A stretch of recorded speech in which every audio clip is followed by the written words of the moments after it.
Hey guys, it's Danny. I know you don't really see me much on this channel. Well, I'm already have makeup on and so on, and I've been already filming some videos. Might as well do a little discussion for the gardening channel as well. Today we're gonna talk about roses and maybe other plants as well in the garden. I will definitely reference some other stuff, but mainly roses, and why people say that it's better to get bare-rooted orchids, sorry. I've talked about orchids for like 2 hours. So why is it better to get bare-rooted roses versus potted roses, and why do they grow better and more vigorous and so on? And well, I have some theories, but I think I have the answer for you, and that's just based on my plant knowledge and like what I've discovered in my garden in the past year that I've lived here. It has everything to do with environment pretty much. So what I have discovered is that not everywhere, but at least in my area, and I'm guessing other areas as well, the plants you buy that are already grown, the plants you buy from the flower shops have been grown in very different conditions than the ones you might have in your garden. And by different conditions, I mean sun, temperature, wind, humidity, all of these things. Usually they're grown in perfect conditions because nurseries want to have optimal conditions so that they grow their plants faster, they sell them faster, they don't have to invest money in them. They want to have fast rotation of plants, right? So whatever plants you buy have been grown in a nursery, not necessarily in anybody else's garden, and not necessarily in your country either. But they have been grown in different environments, that's the key. And when you get the plant and you put it in the ground, and especially with the roses it happens a lot, you put it in the ground, you'll start noticing that maybe the foliage it came with, maybe the flowers or the buds it came with, they're not looking so good. And especially if you have one of the extreme environments like mine. I have a very hot environment, it's also dry, it's also windy. You get one of those days, your freshly potted rose that you got looked beautiful in the flower shop. Now all of a sudden is, help, I'm dying. Well, not really. It loses leaves. It looks a little bit weird and crispy. Maybe some of the flowers didn't make it all together, and that is absolutely normal because these roses are just not adapted to all of the conditions it suddenly found itself in. And it's not the only plant that does that. Do you know what my plumerias did last year? We moved in this house last year in August. It was already hot, but I needed to put some trees in the ground. In my area, plumerias look gorgeous. They're beautiful trees full of blooms, beautiful. I put 2 plumerias in the ground. They were already leafed out and big. The first thing they did was to defoliate. Whoopsie. And then the second thing they did was to put out new foliage that looked slightly different, and it felt different, that were much more, I would say, adapted to the wind. That was a big one. The hot wind and the sun. And those leaves were perfectly fine. But the leaves they came with dropped. And it's not about shock. This shock people refer to is not, I don't think it's what you think it is. What does a plant do when it finds itself in conditions that it's unprepared for? Needs to prepare for it, not, I'm gonna die real quick. Not really. It needs to prepare for conditions. So yes, it will drop structures because they're simply not adapted, they're not performing well, but mostly it grows structures that are adapted. In some extreme cases, yes, of course, some plants might die, but I didn't have it happen with the roses. I didn't have it happen with the plumerias and other plants that went through the same thing. Not even the hibiscus. The hibiscus were so dramatic, but then eventually they created leaves that were adapted. But that is the main reason, or that is the shock people are talking about. It's not necessarily, I wouldn't say it's a shock. I would say is new plan, quickly, pretty much. It's action. It's not shock. What do I do? You know, we should not think about it as that. We should think about it, okay, change of plans, everybody. We gotta grow something else. So let's think about the roses, the bare-rooted roses now. You put them in the ground. They are maybe still dormant. Maybe those buds did not grow just yet, or maybe they're there just starting or preparing to leaf out. Those roses, as they grow, they will experience your wind, your sun exposure, your humidity, and even if it's a little bit changing throughout the seasons, you know, they're still experiencing like the level of the sun and the intensity, because again, as I was saying, some of these plants are not grown in the same country.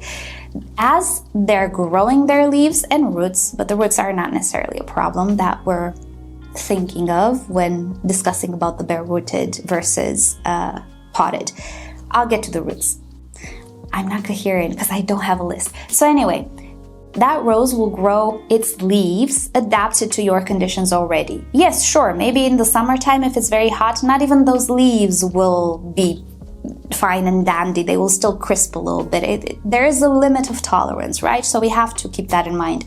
But I have discovered that all of the roses that I bought potted have been like, oh, no, what is this? And all of the roses, even the David Austins, all of them that I grew bare-rooted, grew like nothing's wrong. And that's the only explanation. Now, the roses that did not do well, I cut them, they grew new foliage, is perfectly fine now, but it took a little bit of time, you know? So that's why some people are a little bit shocked, because these potted roses are more expensive than the bare-rooted ones. And initially they do worse, simply because they're just not adapted yet to the environment. Will they get adapted? Yes, of course. They just need to shed the beautiful leaves they come with first. It's something they do. The new shoots will grow adapted, no worries there.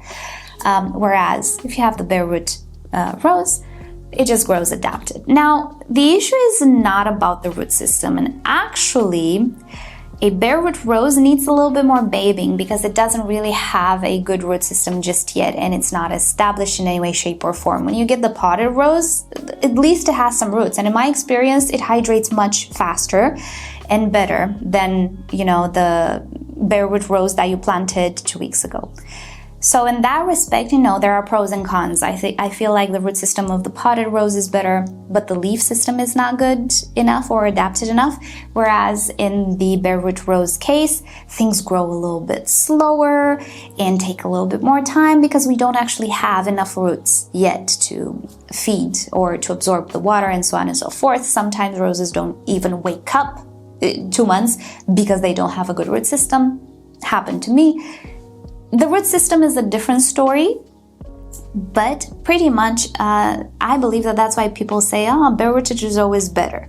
And I do believe the same. I would much rather pay less for a bare root rose, wait a little bit maybe until those roots grow, even have some die-offs. There's always a chance to have a die-off, and I believe bigger chance to have a die-off with a bare root rose than a potted rose, but the advantage is the structures that grow will grow adapted and they will not necessarily wilt at the first sign of sun. So, is there a way to mediate a little bit the potted roses or the potted plants, right, that we put in our garden? Yes and no, I wouldn't. I don't like to mediate things because I want the plant to get adjusted as soon as possible. Will I shock them a little? Yes. But see, I knew plumerias could handle it. And even the citrus trees, they handle it. It's fine. Everything worked out fine. I didn't kill the plant because I knew they wouldn't die in this environment. With roses, I don't know. I don't have enough experience yet. So far, it has been hot, but not August hot. So I just plucked them and told them, like, to manage.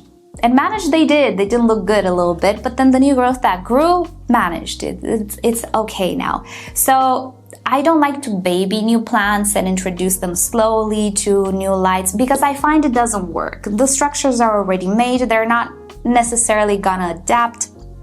And usually for fast-growing plants like roses, unlike orchids, adaptation means get rid of the old, bring in the new pretty much. Orchids work a little bit different. Because they grow so slow and it costs them a lot of energy to produce new growth. But roses, no, they grow new growth like, here we go, tomorrow I'm gonna have a new leaf. Orchids don't grow like that. You're gonna be like, in 6 months, I'm gonna finish my leaf. You know, pretty much. Roses are fast growing, so their response that I feel like evolutionary makes more sense for them is to create new growth fast in roots, and the old growth no point in investing anything in it. We're just gonna drop it to the ground and just create new growth, and that's it. So there is no point, in my opinion, to baby them and adjust them slowly and so on and so forth.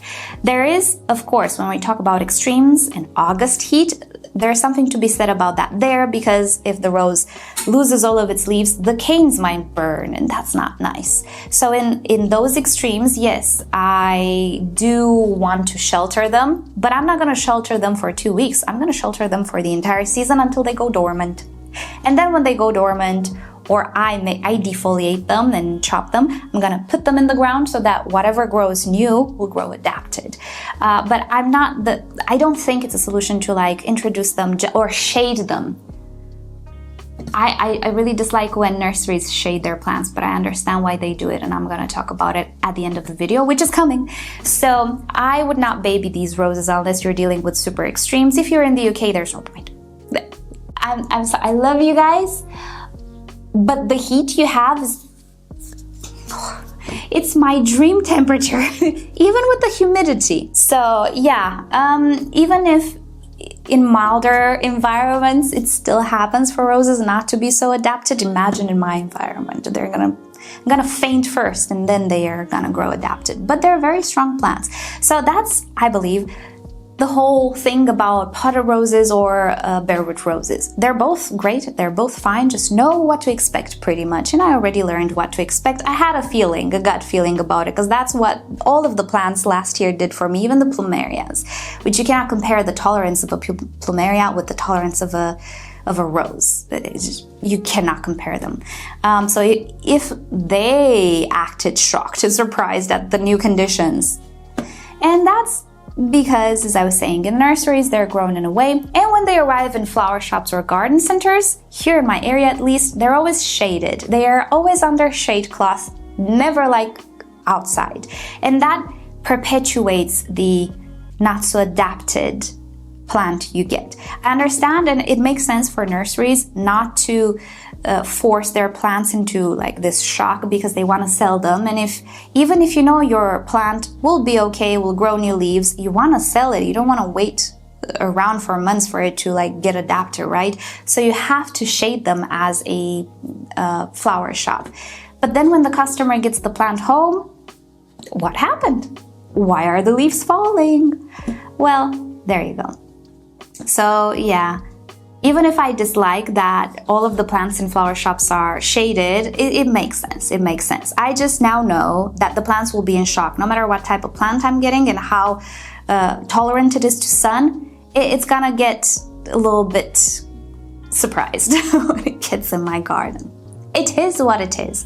So that's the whole discussion that I wanted to make today about the bareroot rose and the potted roses. I believe that's the issue. It just has to do with how well adapted to your environment they will grow. And of course, in time, both of them will get adapted in the end, unless you're dealing with extremes. Let's use some common sense here. Case in which maybe you want to postpone putting a rose in the garden. I don't think there is any point in sheltering plants all that much, unless you just happen to try a plant that is a stretch in your environment. I'm trying some plants which don't like the sun, but I'm trying to put them in shadier places. That's a whole different story. But if you know that a plant will do great in full sun and you're discovering that initially it's not doing great in full sun, don't shelter it. Give it time. It's gonna adapt. It's gonna be okay. Right, so that's my 2 cents and my little TED Talk for today. Thank you guys so much for watching. Hope you enjoyed it. I will show you some beautiful roses in the next few days, so stay tuned. With that said, I'll see you all next time. Bye!